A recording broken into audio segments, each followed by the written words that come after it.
The Forest's Feathered Friend. Once upon a time, in a lush and vibrant forest, there lived a kind-hearted boy named Leo. Every day after school, Leo would venture into the woods, where he had a special bond with the animals, especially the birds. Among them, his closest friend was a bright blue bird named Skye. Skye had feathers that shimmered like the sky on a sunny day, and her cheerful songs always brought a smile to Leo's face. One warm afternoon, Leo and Skye played their usual games of hide-and-seek among the trees. Skye would flutter from branch to branch, chirping clues, while Leo tried his best to find her. They laughed and played until the sun began to dip behind the hills, painting the sky with hues of orange and pink. As they rested under a large oak tree, Skye chirped excitedly and flapped her wings, beckoning Leo to follow her. "You want me to come with you?" Leo asked, and Skye nodded as if she understood. Curious, Leo followed his feathered friend deeper into the forest until they reached a tall tree with a cozy little nest perched high on its branches. Inside the nest was a tiny baby bird with fluffy feathers and curious eyes.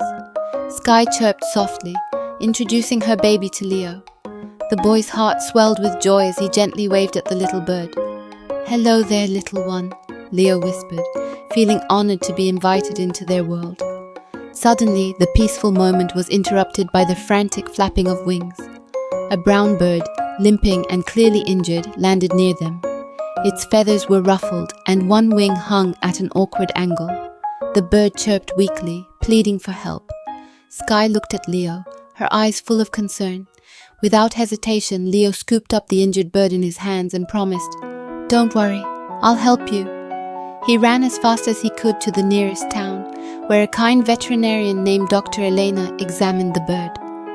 "This bird was shot by a hunter's pellet," she said with a frown. "But with care, it will recover."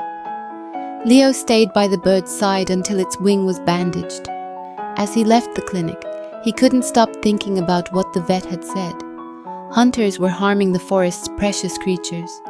Determined to make a difference, Leo decided to confront them. The next day, Leo spotted a group of hunters setting traps near the edge of the forest. Summoning all his courage, he walked up to them. "What you're doing is wrong," he said firmly. "These animals have lives, families, and feelings. They deserve to live freely without fear." The hunters, however, only laughed. "Go home, kid," one of them sneered. "This is none of your business." But Leo refused to give up. He ran to the forest ranger station and reported everything he had seen. The rangers, impressed by Leo's bravery, immediately sprang into action. Together, they returned to the forest and caught the hunters in the act. The traps were dismantled, and the hunters were fined and banned from the area. Grateful for Leo's courage and love for the forest, the rangers presented him with a special medal. "You've done something truly remarkable," said Ranger Amelia. "Because of you, this forest will be a safer place for its creatures." As word spread through the forest, the animals gathered to celebrate. Skye and her baby chirped happily, flying around Leo in circles, while the other birds joined in a symphony of gratitude.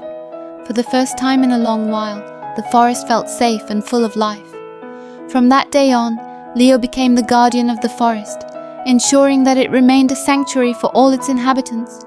The animals, big and small, lived freely and peacefully, knowing they had a true friend in the kind-hearted boy who had stood up for them. And so, the forest thrived, a haven of harmony and hope, all thanks to Leo and his unwavering love for his feathered friends.